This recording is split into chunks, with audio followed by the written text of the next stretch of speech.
Hi, I'm Dana Stevens with the U of IFA's Okaloosa County Extension Florida Sea Grant Program.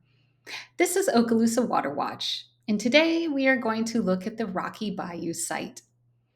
These are water quality data that are from 2024, and these data are part of the extensive Choctawhatchee Basin Alliance, or CBA's, initiatives to collect water quality data for the Choctawhatchee Bay and beyond. So we are lucky that they have collected them for many years and can help provide us an overview of what's going on with our water quality. The reason water quality is important to be examined, assessed, looked at is it tells us a lot about the biological, chemical, and physical state of the water.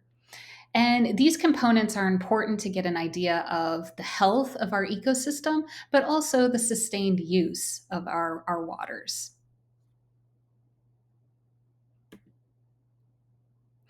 So again, these are averages for 2024 based on monthly water samples that were collected at the Rocky Bayou site. So on average in 2024, the salinity at the surface was 21 parts per thousand and 23 parts per thousand at the bottom of the site. In comparison, the waters in off the coast are around 32 to 33 parts per thousand. So the Rocky Bayou location is less saline than it is in the ocean. The water temperature at the surface was 75 degrees Fahrenheit and 74 degrees Fahrenheit on average at the bottom. So very similar in the temperatures. Looking at our nutrients, our total phosphorus and our total nitrogen concentrations, total phosphorus was 14 micrograms per liter on average in 2024, and total nitrogen was 240 micrograms per liter in 2024. The average chlorophyll concentration, chlorophyll again, a measure of the amount of algae or phytoplankton, those are the teeny plants you can't see without a microscope. In the water column, chlorophyll is an indicator of the amount of algae that we have in it. And our our average that we have was 4 in 2024. Dissolved oxygen was 8 micrograms per liter at the surface and 7 micrograms per liter at the bottom. And those values are indicative of the amount of oxygen that is in the water, which is essential for things like fish and wildlife to be able to survive. And these levels are decent in order, they would not cause stress for wildlife. So looking at these averages, we compare them to the numeric nutrient criteria. These are water quality criteria that were developed specifically for estuarine systems with which the Choctawhatchee Bay falls within.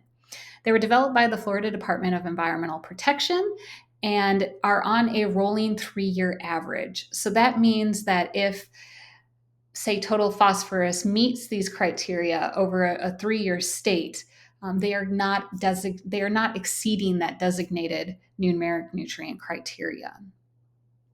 On the right-hand side, you have a map of Choctawhatchee Bay where the black dot represents the Rocky Bayou location. And you can see for total phosphorus at the top, total nitrogen in the middle, and chlorophyll at the bottom, that there is a gradient or a range of both those nutrient and chlorophyll across the Choctawhatchee Bay. And so the values that we got for the average in 2024 within that zone, if you will, within the bay, are within those criteria.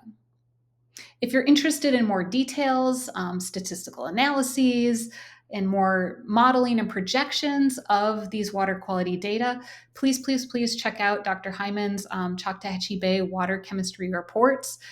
It's on the Choctawhatchee Basin Alliance website, and you can download that report and get so much more information about not only the Rocky Bayou site, but sites across the Choctawhatchee Bay.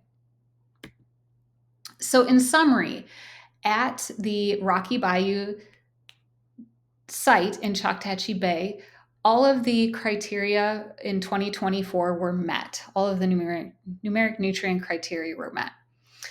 In 2023, The phosphorus, nitrogen, and dissolved oxygen were within the range in those criteria and were met, but that was not true of total chlorophyll. So chlorophyll was slightly higher than the numeric nutrient criteria recommend for this given area of the bay.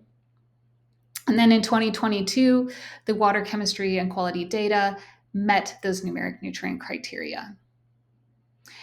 If you want to actually pull these data out and look at them yourself on the PDF, the Okaloosa Waterwatch PDF for Rocky Bayou, at the bottom of the page, there's a link that you can click on, and it will direct you to the Choctawhatchee Basin Alliance's water quality dashboard. And on that dashboard, you can see all of the sites that they monitor, including Rocky Bayou.